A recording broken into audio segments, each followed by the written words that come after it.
To a saucepan, add half a cup of unsweetened cocoa powder and half a cup of water. Stir till the cocoa powder is dissolved.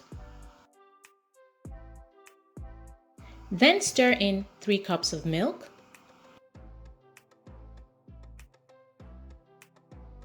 Afterward, add 1 packet of hot chocolate drink powder and 3/4 of a cup of sugar and bring to a boil.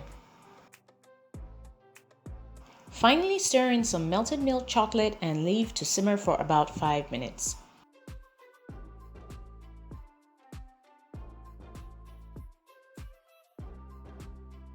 And voila, your hot chocolate drink is ready. Serve with some marshmallows and garnish with cocoa powder.